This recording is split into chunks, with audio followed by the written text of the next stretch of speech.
Te adelanto que el día de mañana, Leandro Lozano, el uruguayo de 27 años, que tenía casi todo finiquitado con Boca, solo faltaba el papeleo, va a concretar la operación y el día de mañana va a estar entrenando en Boca predio a las órdenes de Vasco Arrobarrena, que dicho sea de paso está picante en la preparación y está con doble turno todos los días, lo cual es una gran noticia para el mundo Boca. Así que bueno, te voy a contar lo que es el mercado de pases y lo que se viene en Boca, como venimos haciendo acá en mi canal. Empezamos. Boca va a jugar dos amistosos. Hay uno que va a ser a puertas cerradas, que va a ser ante Defensa y Justicia en Boca Predio. Y el otro el día 8 de julio. Puede ser con un conjunto uruguayo. Se hablaba de Peñarol Uruguay, Peñarol o Nacional, perdón, pero sería con Nacional en principio. No hay sede definida aún. Así que esa información todavía no la tengo. Recordemos que Boca va a empezar en cuanto a hacer los partidos oficiales el 16 de julio ante Sarmiento de Junín por la Copa Argentina y una semana después, el 23, ante O'Higgins en lo que va a ser el repechaje de la Copa Sudamericana. Sí, cuesta decirlo, pero así será. En cuanto a lo que son las incorporaciones o posibles incorporaciones, gente, estamos con los jugadores que veníamos hablando últimamente, pero hay algunas variables en el medio. Con respecto a Rulli, que era el primer arquero, como les vengo contando, el arquero apuntado por Boca, hubo un primer sondeo, un primer contacto más que sondeo, ¿sí? Con el entorno de Rulli. Le queda un año de contrato en el Olympique de Marsella, es titular y es muy querido, pero le queda un año de contrato. Así que no sería extraño que quiera jugar en Boca, hablan y cuentan esto de que es hincha de Boca, algo que a mí la verdad ya últimamente no me importa mucho, sino que quiero que venga y que rinda. Bueno, hay un primer tirito ahí por Rulli. Por otro lado, se habló también hay dos jugadores que se hablan que pueden llegar a venir a Boca, que son Lescano de Argentinos Juniors, el zurdo que también se habló hace unos meses, que eternamente se habla para Boca y no termina viniendo, que había jugado en Gimnasia, y de Barco, de Ezequiel Barco, el ex River Independiente. Los dos gustan, pero no hay ninguna gestión por ninguno de los dos. Boca todavía no movió un pelo por estos jugadores y veremos si lo hace. Yo entiendo que no, que esto va a quedar así. Boca en ese puesto tiene a Velasco, hay que ver si Palacio se queda, que ahora le voy a contar, y Zenón, que es otro de los que Arrobarrena quiere recuperar, que se nombró para Vélez y se comentó que Guillermo lo había llamado para ir al equipo de Liniers. Sonó algo de eso, no hay nada, no hay nada oficial. Como les decía, es un jugador que Arrobarrena quiere recuperar. Zenón es un volante zurdo que no, de los cuales no abundan en el fútbol argentino y hasta le diría en el fútbol mundial, no en cuanto a jerarquía, sino a la posición. La estadía de Zenón en Boca, la primera, ha sido muy buena, después se fue cayendo increíblemente, también más allá de las pocas ganas que se le ven en algunos partidos a Zenón, y casi jugando en puntitas de pie, lo cierto es que también en algún momento lo pusieron hasta de win derecho, ¿no? Gago, Úbeda, bueno, eso tampoco lo favoreció, pero la actitud, lo actitudinal de Zenón tampoco ha sido algo espectacular. Así que, bueno, veremos si el Vasco lo puede recuperar. Sería una muy buena noticia. Lo mismo que Carlos Palacios, se dice, ayer comentaba Tati Siviero en el vivo que tuvo, que lo tiene muy cerca, que le está hablando, que lo va a tratar de recuperar, que lo tendría en cuenta en principio, que lo ve con ganas, ya se puso bien físicamente, cosa que lo habíamos visto un poco excedido. Pero bueno, la dirigencia, hablando mal y pronto, lo tiene un poquito montado en un huevo por lo que fue la última declaración cuando comentó que tal vez volvía a Colo-Colo o algo de esas cosas, pero bueno, esperemos, hay que dejar correr un poco la pretemporada para ver qué ocurre finalmente con Palacios. Tema, Alarcón lo mismo, lo va a estar viendo el Vasco a ver si quedó o no. Yo entiendo que Alarcón hace menos que está que, por ejemplo, Zenón, vino con Palacio, entonces a lo mejor va a tener otra chance, aunque hay mucho jugador en ese puesto. Bueno, hay dos jugadores que también, esto que habla Julito Pavoni, que dice siempre la frase que inventó él, que jugador que alguna vez quiso Riquelme, o técnico también en algún caso, siempre lo quiere y por más que pasen 3 años, lo va a volver a ir a buscar. Lo que les vengo comentando de Alan Franco es un jugador que se ha nombrado siempre en Boca y que Boca finalmente nunca lo trajo, 31 años, está jugando en Brasil, está en carpeta y lo mismo que Bareto, que es el que también gustó en algún momento, que tiene 27 años, ex jugador independiente, que después se fue a México. Están en carpeta, pero tampoco hubo ninguna movida oficial, ¿sí? Están ahí por si hay alguna movida, por si se va a Figal, que tampoco está muy claro qué es lo que va a pasar. Por eso, estos días de pretemporada tal vez definan algunas cosas que bueno, que todavía no están definidas, pero que están prestas a definirse.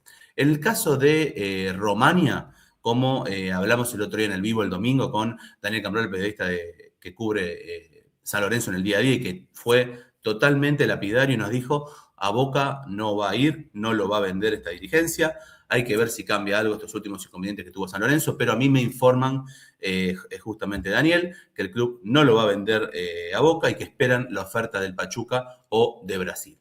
En cuanto a Villa, lo mismo. Estuve haciendo averiguaciones y pasa exactamente lo mismo. Hay una tensa calma en la negociación y me parece que está esto de que Villa presione, como hizo en algún momento en Boca, ¿no? Que agarró los botines y se fue. Bueno, y un montón de cosas. Pero bueno, no voy a hablar de Villa porque empieza la moto y no quiero. Vamos a hablar de informativo puntualmente. Entonces, se está esperando, está entrenando en Independiente Rivadavia de Mendoza, como siempre, no es que no está entrenando, así que a lo mejor la presión pasa por otro lado, está entrenando normalmente, no hubo ninguna movida en ese sentido. Así que Boca va a esperar, yo creo que Boca no se va a mover de donde está y veremos qué es lo que ocurre si hay algún paso más o hay alguna oferta de otro club. En cuanto a los juveniles, como les vengo comentando, son 3 los que se sumaron a la pretemporada por ahora. Después, por lo que sabemos, se van a ir sumando otros. Hay muy buen material en Boca Predio. Voy a hacer un video en breve de lo que son los jugadores de Boca de inferiores, que ya alguno ha hecho, pero un poquito más completo. Leonel Flores, Dylan Gorosito y Rey Domenech. Dylan Gorosito ya lo conocemos hace rato, es un jugador que estuvo y debutó en 2024 con Martínez, jugó un tiempo y lo puso el año pasado, este año, perdón, Úbeda en Copa Argentina también y jugó unos minutos. Es el tiempo de Dylan Gorosito. Para mí va a ser el titular en el partido del 16 de julio ante Sarmiento de Junín por la Copa Argentina. Y yo creo que tal vez a la semana, cuando Boca juegue con O'Higgins, sí pueda jugar la reciente incorporación Leandro Lozano, que como les decía, mañana ya va a entrenar con el equipo, ¿sí? Pero para mí Gorosito va a empezar jugando de titular. Así nomás. Leonel Flores es un delantero, un extremo, por derecho, por izquierda, juega más por derecha que por izquierda, muy, muy picante, muy caro seca, como le decía Bianchi a Guillermo, ¿no? En cara, sin dudas, va al hueso, no tiene vueltas, Leonel Flores. Y Rey Domenech, un conocido que, bueno, que tuvo mucha preponderancia con Gago, que después se lastimó y que venía entrenando con la primera, pero también jugando en reserva. Pero bueno, estos 3 chicos van a estar los 3 entrenando con la primera de Boca y como les decía, para mí se van a ir sumando de a poco otros jugadores porque Boca abajo tiene muy buenas inferiores y hay un montón de jugadores que tranquilamente yo creo que con lo que el Vasco Arrobarrena, la preponderancia que le da a los chicos y la importancia que les da, ya que él salió también de las inferiores, van a tener su chance. No tengo ninguna duda. Jugadores como Satas, tal vez algún Jagger Herrera, tal vez algún Gelini, tal vez hay. Tomás Márquez también es un jugador muy parecido a Aranda que puede aparecer por ahí también en algún momento. El Vasco le va a dar mucha preponderancia y lugar a los chicos de Boca y me parece muy bien. Y en cuanto a lo que es las estructuras de los juveniles de Boca, algo que no comenté en estos videos y que se me pasó, es que hubo una reestructuración. Se fueron Roberto Pompey y Martín Andrisi, ¿sí? De la estructura de juveniles de Boca, los 3 por otras oportunidades laborales que les salieron para ser entrenadores. Los 2 primeros, que son Pompey y Andrisi, se fueron a trabajar juntos, Alianza del Salvador, ¿sí?